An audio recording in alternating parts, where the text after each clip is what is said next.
Chris, that's the best guilt trip I've heard in a while. Not since I called my mama have I had one like that. No. Seriously, if you do have that talent, you need to be using it, absolutely. We all are accountable, aren't we? Sometimes we forget that. And I think that's what this message is going to be about today. And as we begin to look at 1 Peter chapter 5, let me ask you to definitely be praying for those in our church who are sick and going through things. And most of you know that Brother Larry is in a different place than he has been for a while, and so is Sister Faye Lale. So we want to remember them especially today. And also this afternoon, make sure if you're able and you have signed up, definitely to be there. We don't have a rain date scheduled. There was not a rain date scheduled for the fall festival that's happening today.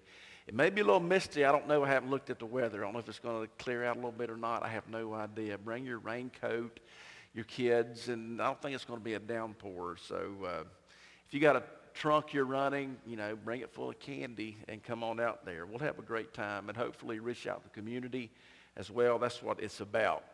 All right, so 1 Peter chapter 5. Let me go ahead and read these first 4 verses. Then I'll introduce really where Simon Peter's coming from. This is one of those sermons, it's hard for a pastor to preach about pastoring to his people. Anybody know what I'm talking about? It's difficult.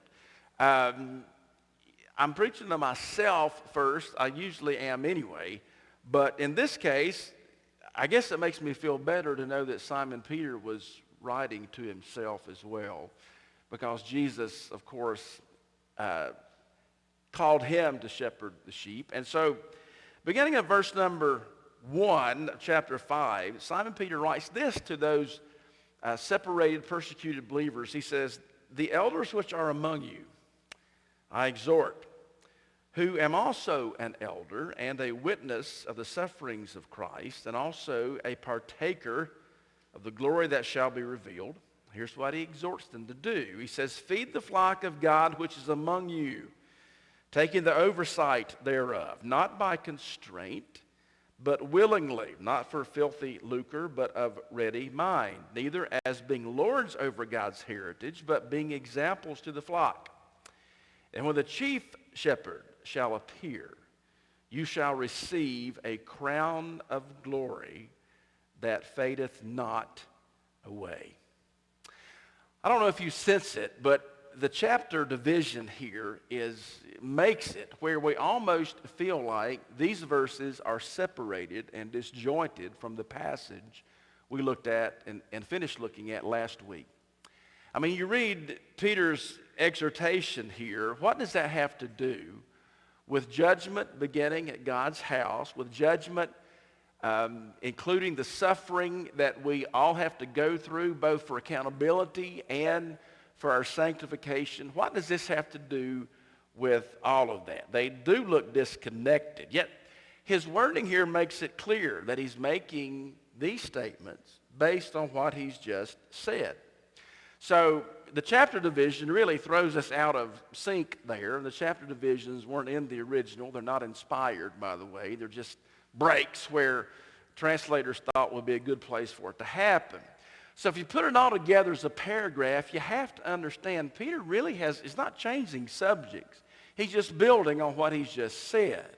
And so that idea of accountability here, and knowing that he's writing to suffering believers, persecuted, who are having a hard time, it makes more sense. And one other thing that I think helps us, and maybe you've heard this before, maybe you haven't.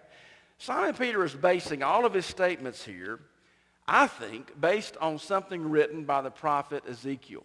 Now, he doesn't tell us that, but his words are so close in order and so close in meaning, it's almost a slam dunk, if you will, that he's doing that. Paul often quoted Old Testament scripture as he was building an argument for something. Simon Peter sometimes quotes Old Testament passages, and you know that he's building what he's saying on that passage from a prophet somewhere. And Jude, by the way, uses an ancient book that's not even in the Bible. That gives some people a hard time, but it's all inspired, and if God included it, then we know that even what Jude said is going to be true. But as far as Simon Peter is concerned, I think he is talking about Ezekiel chapter 9. Now let me read you a portion of that. I'm going to read some more of it as we progress through this, and hopefully you can make the connection here. So I think I have that verse, the first part of this passage, up there for you. And remember, we studied Ezekiel a couple years ago on Sunday night, and hopefully you still have somewhat of an idea of how that book flowed. Ezekiel is writing to the separated, exiled people of God. They were in Babylon, and Ezekiel was in Babylon. And he's writing to them as to how to fix the problems that brought them to Babylon to start with. And in that passage, in this passage, Ezekiel is given a word from God where he is instructed to go back, that the people were, to go back and to hold the elders of Israel, hold the religious leaders of Israel accountable for what they were doing. What they were doing is they were worshiping idols. And I think Simon Peter's drawing from this passage, and there's a couple of reasons why. Let me see if I can point that out to you. And here's the passage from Ezekiel. And the Lord said unto him, go through the midst of the city, through the midst of Jerusalem, and set a mark upon the foreheads of the men that sigh and that cry for all the abominations that be done in the midst thereof. There were some who were crying out because of what was happening. And to the others he said in my hearing, go after them through the city and smite, and let not your eyes spare, neither have pity. All right, so it was to be an intense act of judgment. We've got to wipe this idolatry. They were worshiping all kinds of creeping things and animals. They had descended into a state of idolatry that had brought God's judgment. And then he says this, and see if this sounds familiar. Slay utterly old and young. I told you it was serious. And maids and little children and women, but come not near any man upon whom is the mark. And then he says this, begin at my sanctuary. Does that sound familiar? I think Simon Peter just said that, basically has. And Ezekiel writes it in Hebrew. Simon Peter says it and writes it in Greek. And what does he say? Ezekiel says, begin this judgment at the sanctuary. Simon Peter says, judgment must begin at the house of God. But then he continues, does Ezekiel. Then they began at the ancient men. Other translations translate this, then they began with the elders, which were before the house. There's no doubt, I think, that one verse, verse 6, ties Ezekiel with 1 Peter chapter 4 and 5. And I think what he's doing, he's applying what Ezekiel said to the nation of Israel to God's church. The nation of Israel was seen as a household. The church of God is seen in the New Testament as a household. The temple was the center of Jewish religion in the Old Testament. We are told in the New Testament by Paul and others that the church is the temple of God. It's where God is, not the building, but the people, the church that comprises the household of God. To put it as clearly as I think possible, he's exhorting elders in the light of what he has just said about judgment. And he's saying to them, the judgment I'm talking about has to begin with you. The accountability I'm talking about has to begin with you. Now, you may be confused about this idea of elders. How many of y'all understand what an elder is? Okay. That was a simple question. For one, it means you're older, right? But it can also mean, in spiritual terms, you are more mature, or you have grown in spiritual things compared to other people. I think we get in trouble sometimes when we talk about super saints and assigning people, more spirituality. We all fail miserably. But the church in the New Testament was always exhorted to appoint elders. Now, in modern times, gosh, this has been the case for, at least, probably 150 years. Baptists have gotten away from the biblical idea of elders. The problem is, it's a biblical idea. It's a biblical pattern. Today, unfortunately, we have the model where a church calls a pastor. And that pastor is seen as a CEO type. I hate that model because every fiber of my being screams against that. That's not what I am or not what we're to be. And most Baptist churches have a board of directors, which is the board of deacons. Now, you don't have to know a whole lot about the Bible to know that we've got that mixed up. The deacons are nowhere said to be rulers of the church. Nowhere is it said that a single pastor is to be a ruler of the church. It's just not said. So the model that we have in America and in most places in the world is really not biblical. We've morphed it, and the biblical model differs because I think basically almost always there's to be a multitude of elders. There are to be several elders that the church chooses and appoints. That was the case in the New Testament churches. Men, more than one, were elected. They were sought out and chosen and given the oversight of the church. So that's what Peter's talking about. As a matter of fact, our forefathers in Sandy Creek, they had elders. We're talking about 1750s and 60s. When Baptists first spread across the South, we had elders. In recent days, some churches are moving back to that. And if I didn't think it would bother most of you to the nth degree, I would even pursue that here. Because it is honestly the biblical model and pattern. But here's what we've done. Here's what I've done. I think it's worked here. It is working here. If you were here, was it last week or the week before with our ordination service for Brother Adam, I exhorted then that since most churches treat deacons as elders, they give them elder responsibility. For a few years now, I've told our men, you are accountable to both of those lists in Titus and in Timothy's letters to Timothy.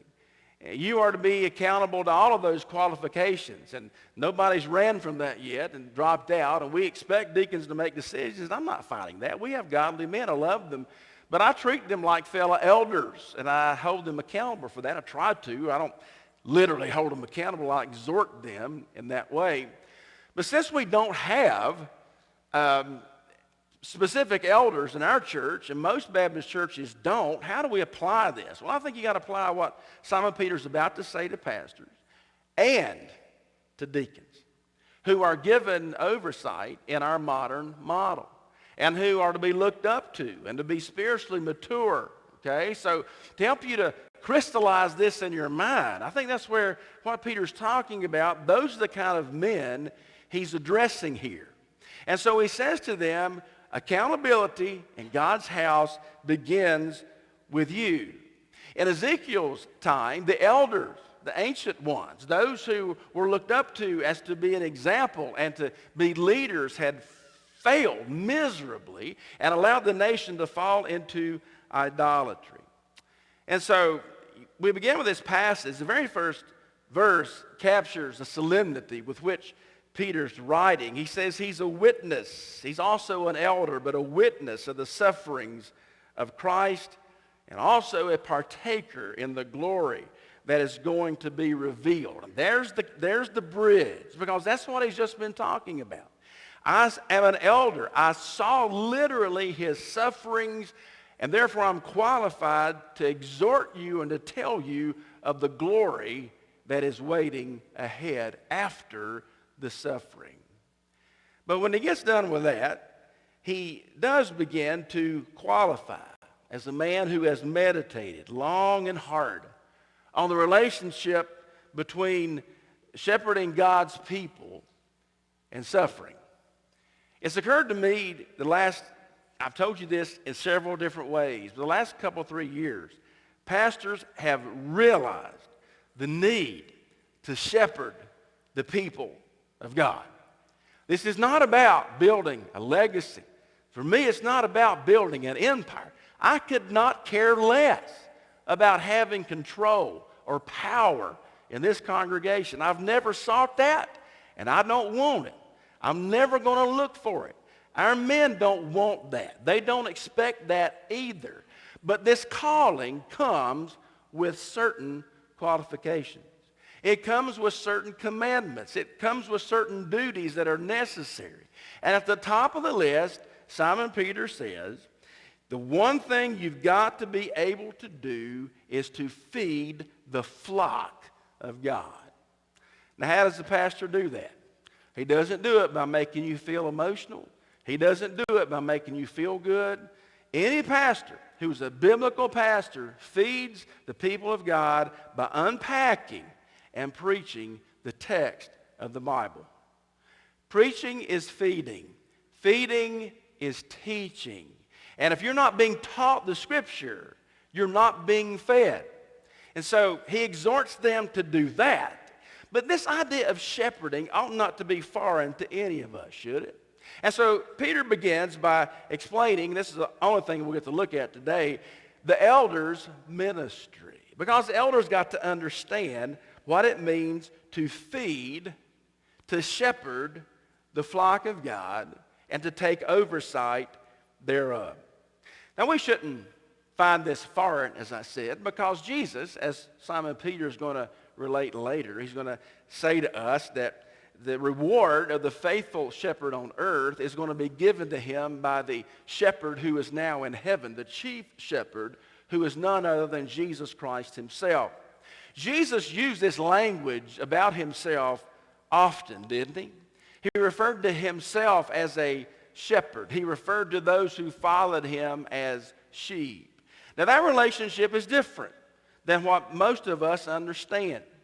Where there are several passages where, for example, Jesus said, "My sheep hear and know my voice, and they follow me." A true Christian will always follow Christ. A true Christian who is being called by God will always follow him.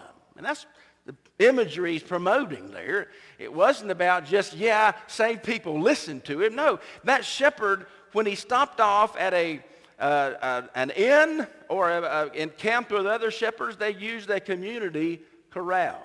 And he would put his flock in there with the others.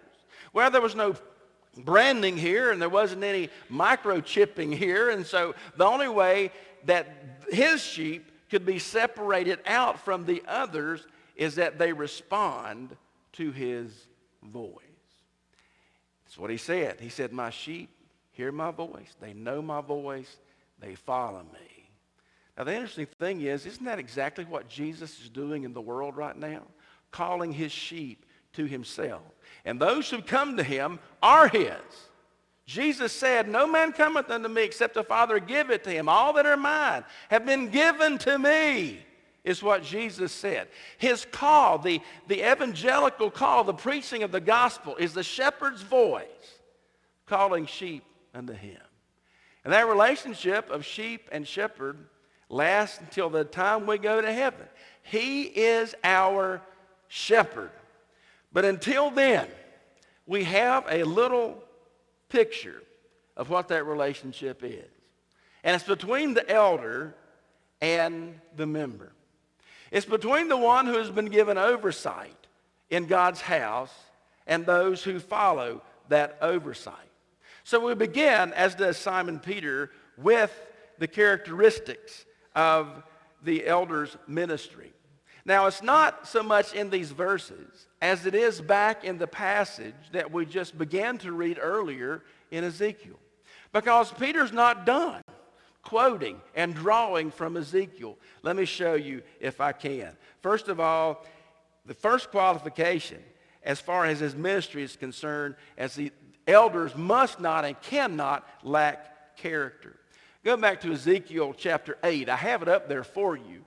And the chapter before I read earlier for you, Ezekiel says this, and he's using this idea of shepherd and sheep and that relationship, just like Simon Peter is. And here's what he said in chapter 8, verse 12. Then he said unto me, Son of man, have you seen what the ancients, that is the elders, of the house of Israel do in the dark? Every man in the chambers of his imagery. For they say, the Lord sees us not. The Lord has forsaken the earth. What's he talking about? These ancient men, these elders, were worshiping created beings, like the peoples who surrounded them. And they undoubtedly had murals and images inside of rooms, and even in the temple where they gathered, and they worshiped these images and these murals. And Ezekiel is saying that God told him, they are saying in their heart, nobody can see us, not even God. And on top of that, they were reasoning, we're going to worship these because after all, God has forsaken the earth.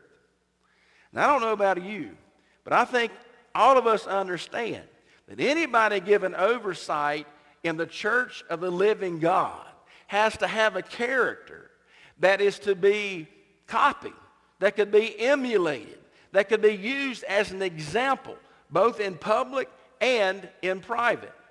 And any leader who develops in his mind this idea that nobody will know, that after all, God's not doing this or he's not doing that, has forgotten his responsibility to maintain his character.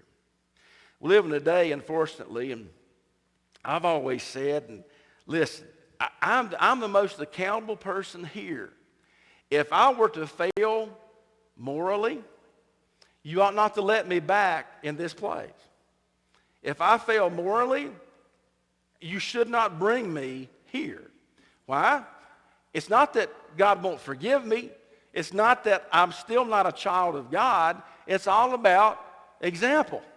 It's all about what do people see? What do they form in their minds when they think about their own spiritual goals? I have to tell you, that's a hard and heavy burden to bear. And I'm not perfect, never have been, never will be. But we live in a day and age where we've forgotten that spiritual leaders have got to be disciplined.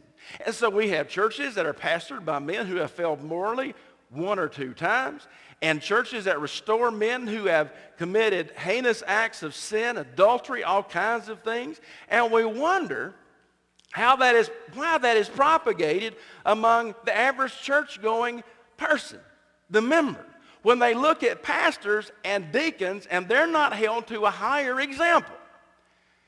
Sometimes people get upset, especially today when, they want to interpret the elder's qualification of being a one-woman man in every way possible.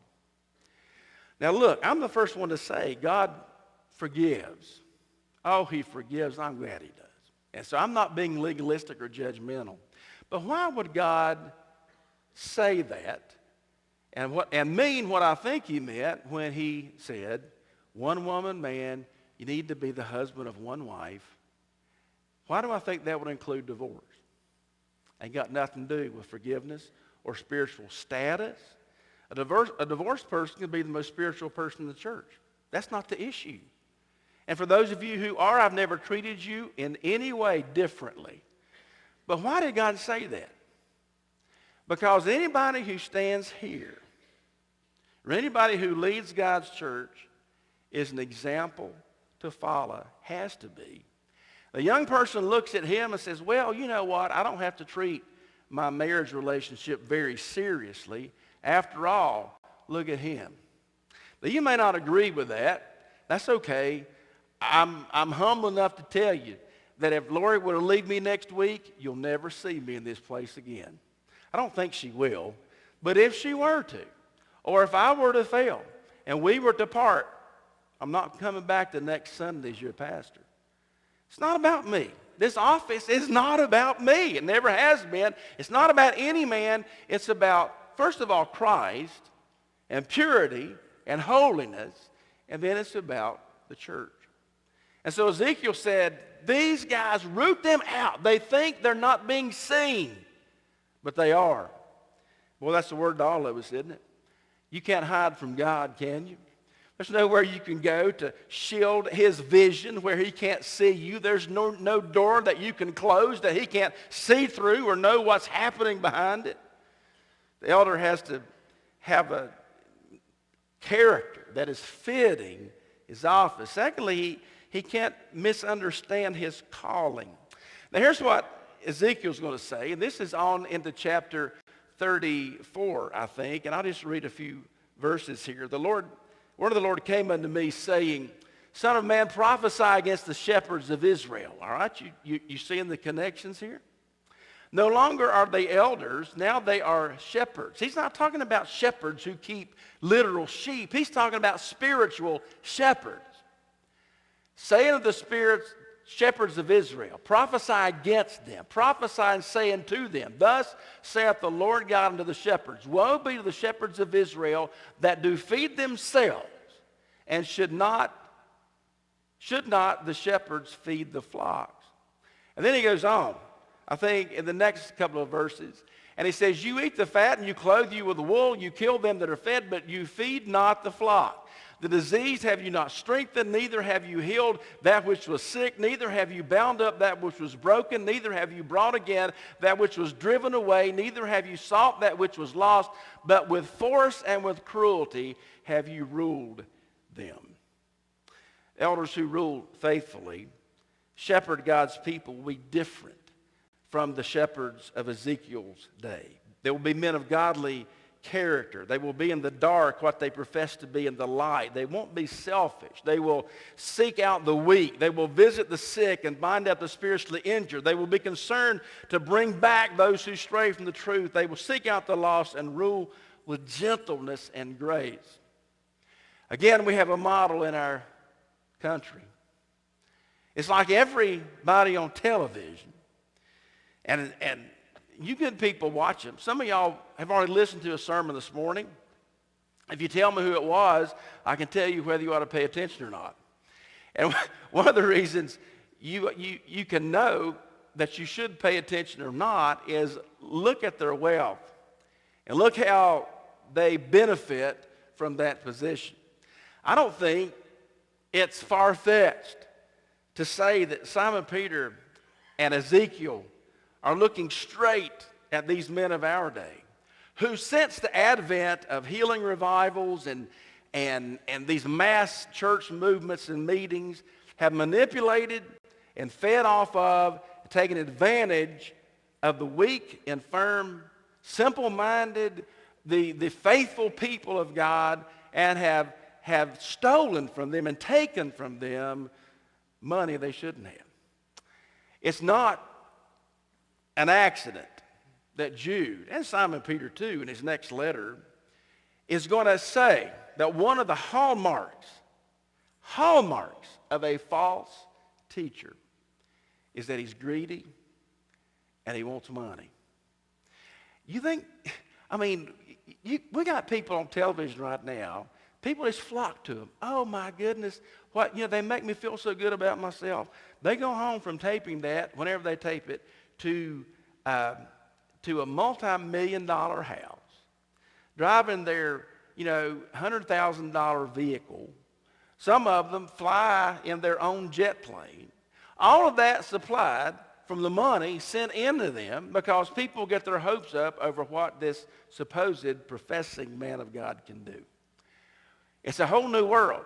Simon Peter would have been shocked to see what's going on today. And I think a prime example, when you had that hurricane in Houston, and the biggest church and the most successful pastor in Houston closed their doors and wouldn't let homeless people in their facilities. You know who I'm talking about, right? Lori's first cousin preaches, and he calls him the Colgate Kid because he has that big smile, and they wouldn't let him in.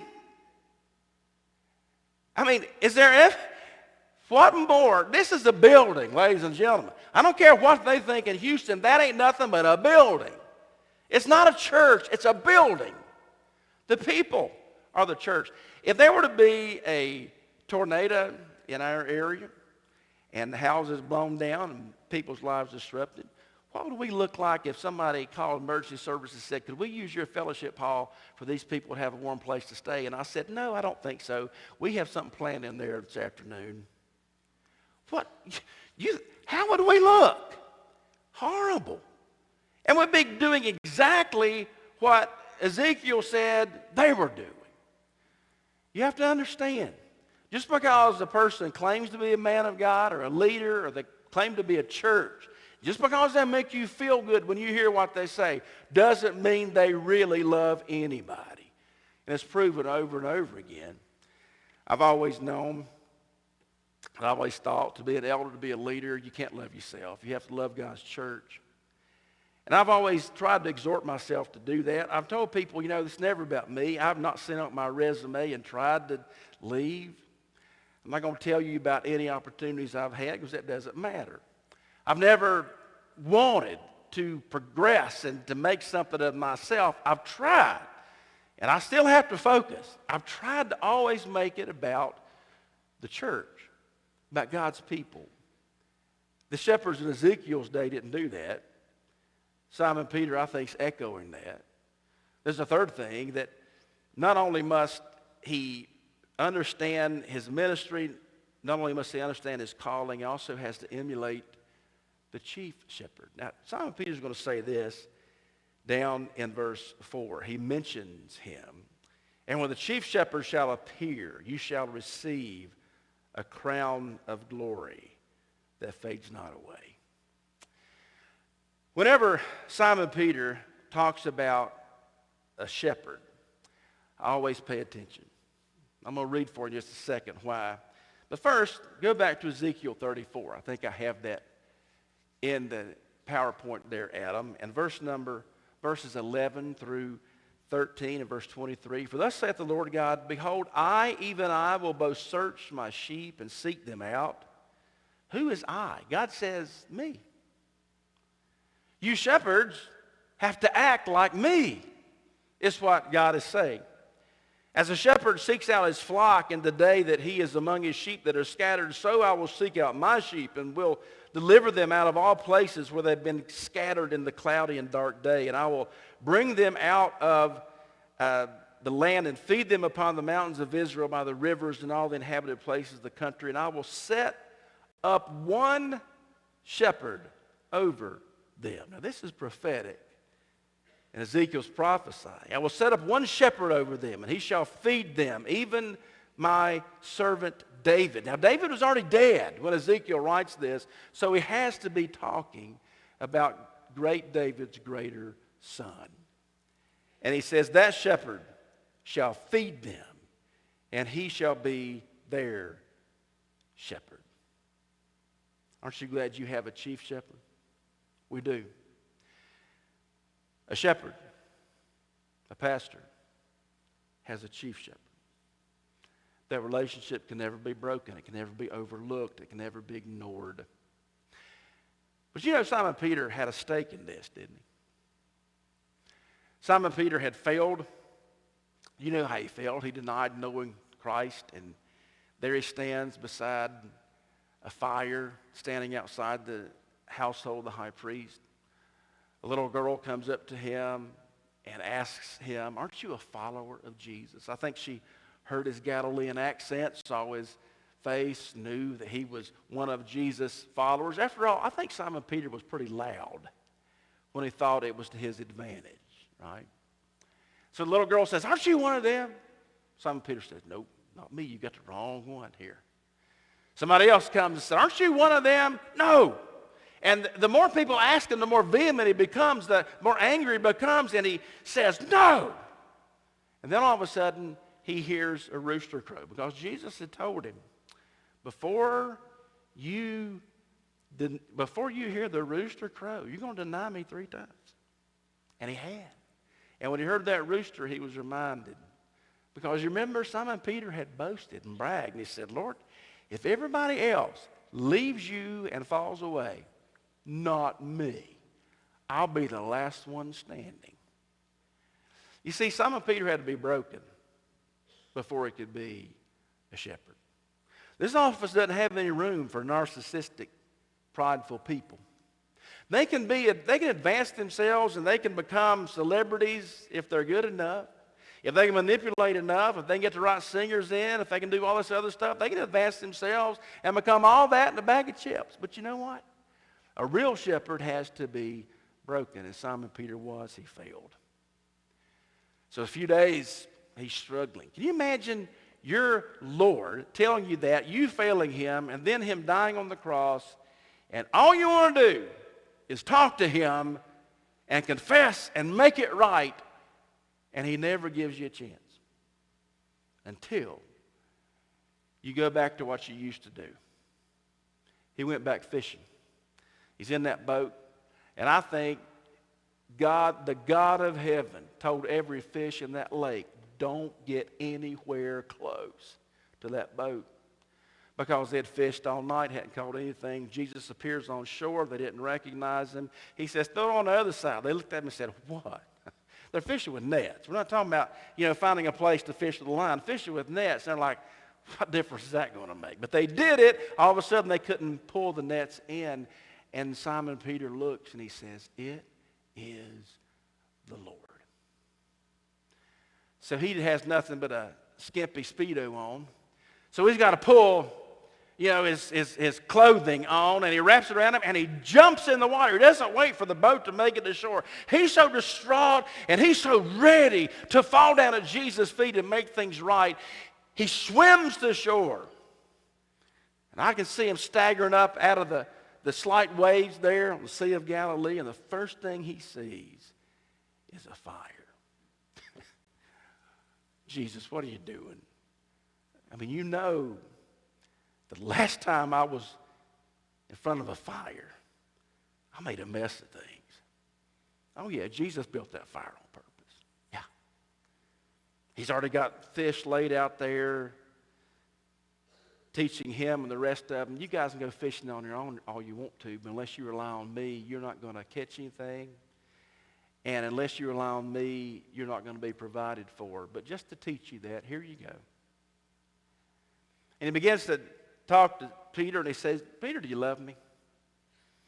Jesus, and he said, we've talked about this before. He said, yes. It's like Jesus didn't even hear him. He said, do you really love me? Peter said, yes. And then a third time, he asked him 3 times. And in each case, Jesus responded with these things. He said, first of all, feed my sheep. Secondly, he used a little different word. He says, tend my sheep. And then he finally says, feed my lambs. Do you think Peter knew what he was talking about when he was talking about being a shepherd? Yeah, I think so. That was his recommissioning. Now, what do you take from that? Well, if you are a leader in God's household, if you fail, there is forgiveness and there's restoration. And if you or I think that we're not up to the task, and we're not, by the way, that's okay too. Because it's not by our power, it's by his power alone. And this task we have is not for our personal advancement. It's not for our glory. It's not that we'll be seen by others or respected by others as preachers, pastors, deacons, elders, whatever. It's only to shepherd the flock. No celebrities. That's another thing wrong with the American pastor. Why do we think we have to have a celebrity in the pulpit to get people to come to church? What's wrong with that? I don't have time to detail it. But what an unbiblical thing that is. And then that celebrity goes off and does whatever he or she wants to do. And our young people are saying, hey, if they can follow Christ and be like them, then I'm going to go for it. And so that whole thing is just propagated. But then you have a young person who grows up and watches maybe the same man for years and watches him and watches him and watches him. That man may become an old man. Nobody knows who he is. They go to other people's meetings and they say, where do you go to church? And they tell him, and then they go to talk about their big church and their pastor is famous and everybody knows him, all that they got going on. And he thinks to himself, we sort of embarrassed that nobody knows who my pastor is. Except when it comes crunch time. And that young person has to decide if they're going to follow Jesus or if they're just going to play and act the part. Who's in a better position at that point of making the right decision? I think you know. And we get to heaven. That young person that followed that pastor or that elder or that deacon, they see that person kneeling before Christ, and the chief shepherd himself rewards him with a different kind of reward. Surely it's in their heart at that point, and they will say, God, thank you that I had a faithful shepherd. Now let me say one more thing. Some of you young men think that being a Christian is all about coming to church once or twice a week, freewheeling it the rest of the time. Let me put a little bug in your ear. Don't discount the fact that God may just call you and gift you to be a leader. The time to begin preparing for that is not after he calls you. It's now. By the way, this whole subjective thing of calling, like this funny, feeling down our spine, there's a lot of boys got that, but you listen to them preach and you know something's up. You watch their life, you know something's up. But the young man who exhibits giftedness and exhibits the presence of God, the church sees that. And in conjunction with God and the church's encouragement, that's how he realizes his calling. There's no greater calling. But man, is the accountability real? Can I challenge every one of you men? You may not have the office, but you have the accountability. People are watching you. If people in the church are not, your family is, your children, your grandchildren. What are they seeing? Shepherd those who are under you. And for those that God calls to shepherd his church, take oversight and honor Christ. Let's stand together. We're not done with this. And I think I want to extend the invitation this way. Every man in this building, every man in this building, young and old, ought to seek to be what Simon Peter's talking about. You ought to go back to the list of qualifications in Titus and other places that Paul gives. You ought to read every one of those qualifications carefully. And you ought to do your dead level best by the help of the Lord to be that man. Lord, thank you for Simon Peter's clear, strong words. Lord, looking back to Ezekiel's time, it's always been an issue of whether or not there are men willing to be raised up to shepherd people of God. Now, this is not for personal advancement or for notoriety or celebrity. God, this is a calling, and it's all about your church. And Lord, it's investing lives in people. I pray, God, that you'll even work in the hearts of our young men here today. God, I pray that in the future you will call out young men to serve you in these areas of the church's life. God, it's the hardest thing they've ever done or ever will do.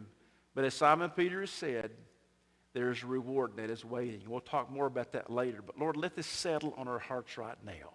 And if there are things in our life that are not lining up with someone to whom people can look and someone that people can emulate, God, let us become honest and transparent and real and confess it and make it right. Lord, make of us people and men that others can follow for your honor and glory in Jesus' name. Nobody looks.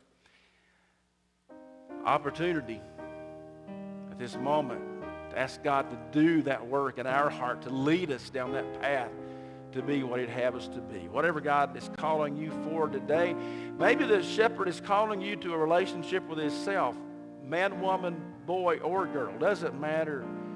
You hear him calling. The scripture's calling him. And you, I invite you to come. I'd love to talk to you.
Appreciate you being here today. Appreciate the good number that's here. Sunday school is full, looks like. A lot of folks here.